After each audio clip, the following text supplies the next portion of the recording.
The first will come last, Jesus said. Growing up, I had the incredible gift of being educated by some of the most wonderful, dedicated women, Black women, just incredible, dedicated women. And now I know that public school, in many people's minds, especially the DC public schools where I went, the people think, oh, they're not great. But these were great educators. So don't listen to reputation. And these women defied whatever expectations that broader culture might have had of what they might be able to do.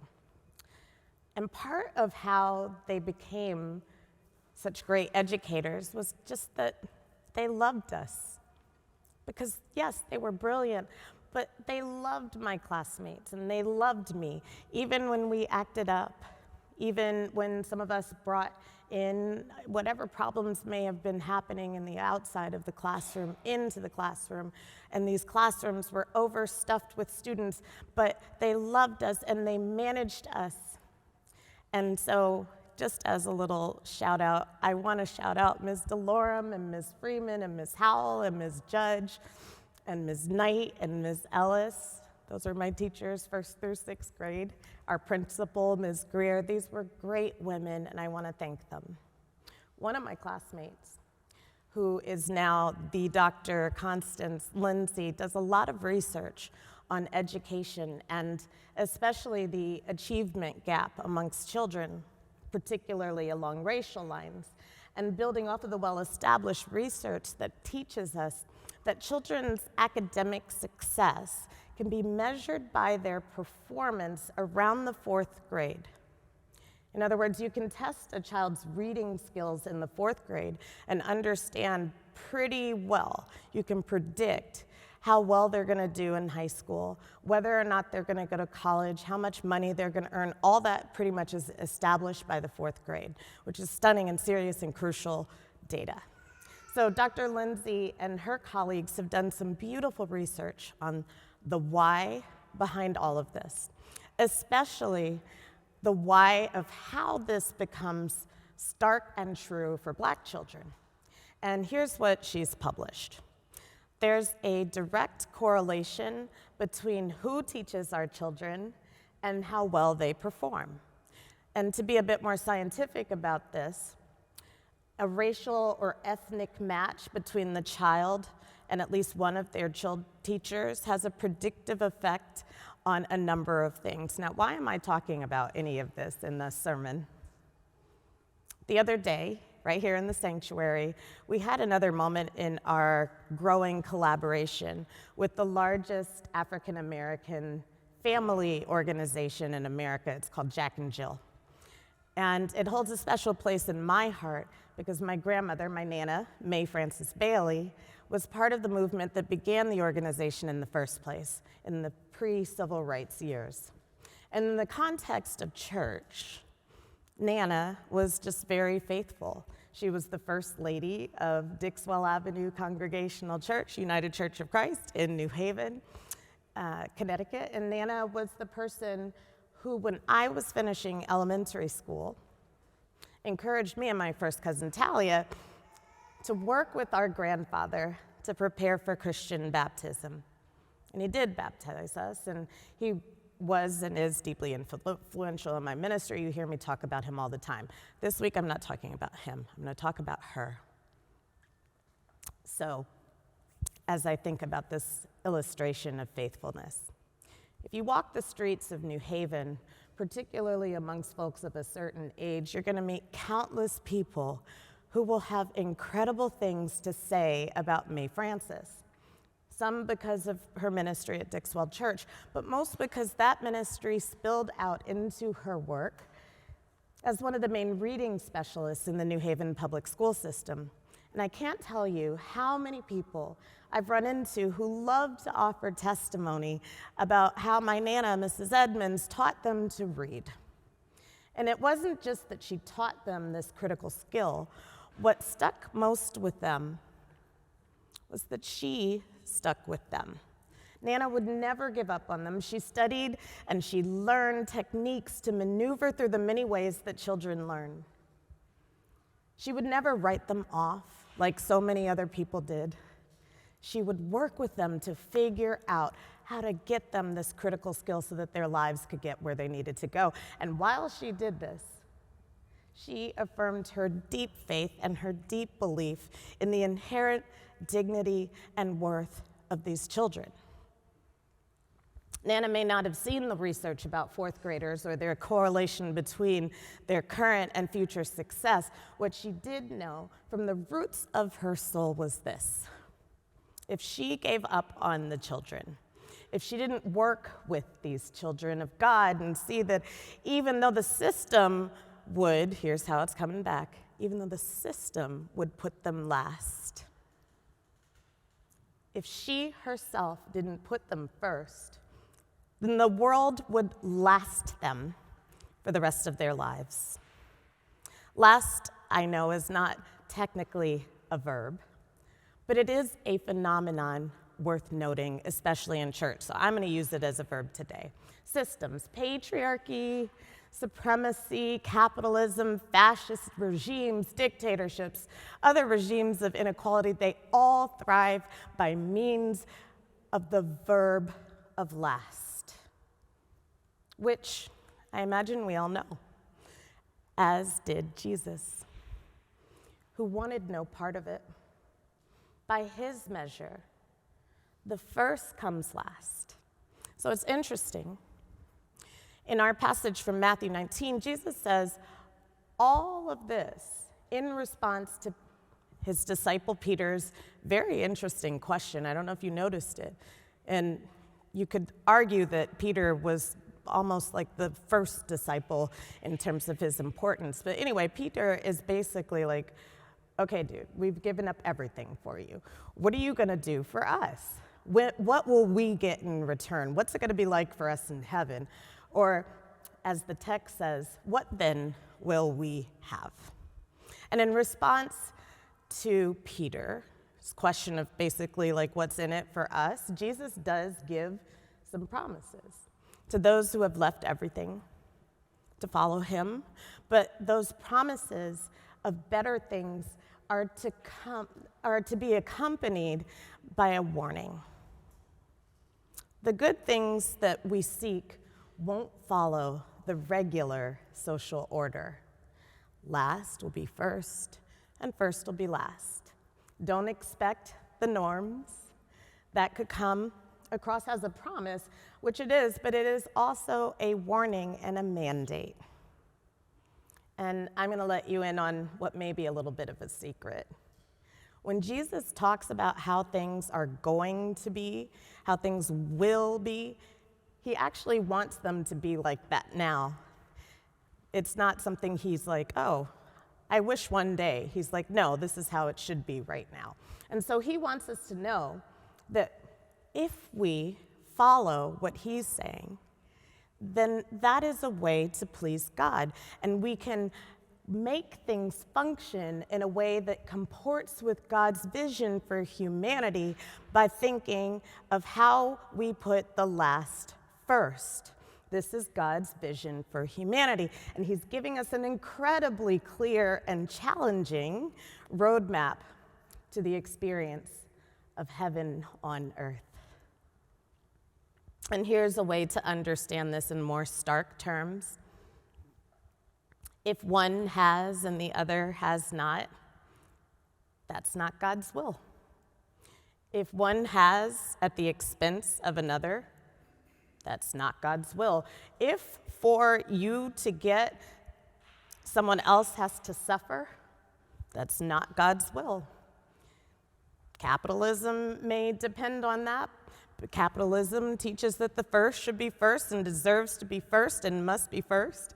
It may be our economy, but it isn't God's. It's clear on that because the first actually comes last. And if the first shall come last and the last shall come first, and what we know shall not be what is to come, then what do we do about it? I think we take a step back and we evaluate who we put last. Who is coming last? We set aside the isms, like our racisms and classisms and sexism and ableism and all the other isms that allow us even subconsciously to justify why someone deserves their failing grade. Beloved, whenever and every time you rationalize why someone should be last, that impulse is one to check, because it's decidedly not of God. The last shall come first. Now, I'll admit that in so many ways, I myself am a first. I know that. I have to admit my own privilege here. The thing is, though, that when we sign on to last being first, we have to do it with intention. We don't just get to drop the first in the lion's den and say, dance first, dance, make magic, create out of thin air, perform. To make a last first, it means that we have to do more, affirmatively to do more than just make room for them. It means that we have to do everything that we can to make firsthood sustainable, which isn't a passive act. It means giving up some things, probably a lot, which means investing our time to build new pathways that haven't existed for the lasts before, which means submitting to God's economy and not ours. Accountability is deeply important, of course, but if we take a last, make them first, pat ourselves on the back for it, without asking the deep questions of how we make firsthood sustainable, then we have to ask, was it just an act, or have we been invested in God's economy? Or are we just continuing to mainstream? Why is it that a black child has the best chance of succeeding if she has a black teacher? Why is it that an ESL student, which is English as a second language, an ESL child has the best chance of learning English when they work with people who speak their own language, who are native speakers of their own language? It's more than mechanics.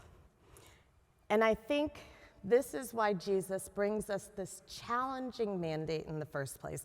It's because he knows us. He knows how we are. And he knows that we hold so tightly to what we have that we're willing to last another just so that they will stay there at the expense of the people who were last, and children so often come last. And that's unacceptable. In God's realm, it's unacceptable. And I would be shirking my duty if I let anyone, including any of us, continue that practice without calling it out. We just can't do it. But we do. You and I do. I admit it. And I can guarantee that there's an example in each of our lives in which we are lasting someone in a way that God would not intend. We confess for that. Within systems, we tend to succeed when there are those in power who are invested in our firstness.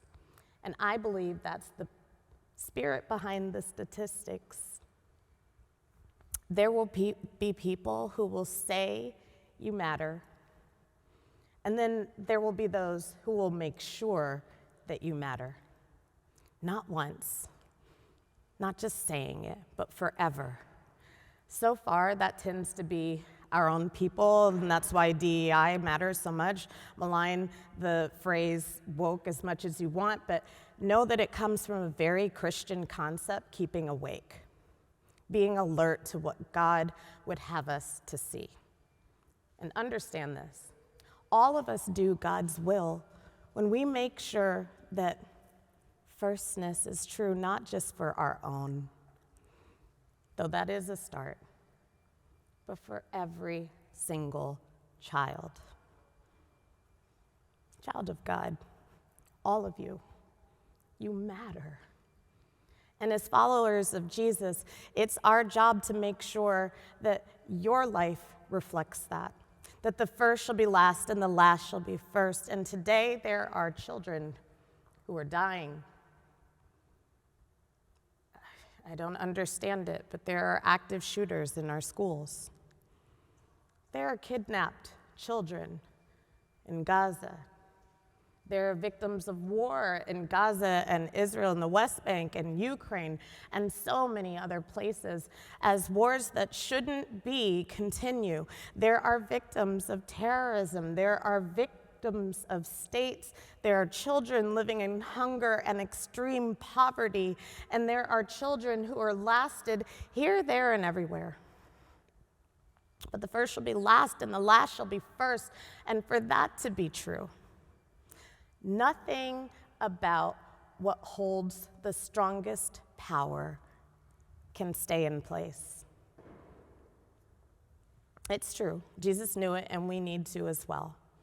First, power will never yield itself. It just won't. It's not going to give up its own power, ever. Which means that in the spaces where you and I are first powers, we have a lot of work to do, much work to do. Spiritual work, kingdom work. If we are last, we must make preparation. We have to prepare ourselves to be first. It doesn't just happen. We're not going to be given it. We have to take our place, and then once we get there, we need to be ready to occupy it. But if we're first, we have to be prepared to be last, and that takes some preparation too. So what can we do? Here in the sanctuary, we're on Park Avenue. Lots of us have places in which we're first. Like me, I already said. That's true for some of us, but not for all of us, of course. I think that we have to also recognize that firstness is not necessarily in totality. This is really important because we can exercise, for example, a measure of power at work, but then have no power at home, or vice versa, right? There are places, power dynamics are really, really important and complex, and I just have to acknowledge that. But I also want to make it a little bit easier for you. Just take an assessment. Rather than thinking about your power as a whole, because a lot of times in that way we won't feel all that empowered, but think about it in discrete areas of influence. Where are you first? And then where are you last? And now I'm potentially going to blow your mind because in those places where you are last, and I know there are some, what within yourself might you have to do to serve in the role of first? How prepared are you for God's call of subversion? Are you ready for that revolution? In my last places, I have a tendency to feel sorry for myself. I feel like there's nothing left to do, nothing possible, and then I get stuck. And if that is you, I just want to say, don't be stuck today. Be inspired. Know this and say it to yourself again and again. I can't be last in everything. There's something I'm first in. And if you are last, how can you be ready to be first? My prayer for you is that you have a May Francis, Mrs. Edmonds, or the women who were my teachers who I named, or someone who is invested in your firstness and not your lastness. But if you don't, that's our failure. That's what organizations like the ones this church invests in and supports the work for. And that's church's job. You need your preparation to be first, and if you're not receiving it systematically, then that's a system to resist. The church needs to resist with you, and we will. And if it's not, especially to the people I'm talking to online, move on. If the church is not invested in your firstness, know that there are other churches that will be. And if you can't find that church, then you still have the power of prayer. You still have the chance of living out the prayer that someone else has prayed for you. We already know that the first are not willingly going to give up their post, but we do know that God intends that switch in many, if not most cases. So if that's the case, in places in which we are last, what are we doing to prepare? How are you getting ready for what God has in store for you? Because according to God's agenda, none of what we know will remain. What are you and God doing to be ready to subvert, invert the world? Are you ready to live God's upside down? Amen. Thank you so much for joining us for this element of worship. We are so grateful that you have entrusted the park with this moment to hear music, to listen to the Word of God, whatever it may be. And we just ask for your support. The park only functions with the generous donations of people like you. And 100% of your donation goes to the incredible ministries of this church, which give and give and give again. Thank you for the ways that you give in advance and for all that you might be ready to give in the future. God bless you, and amen.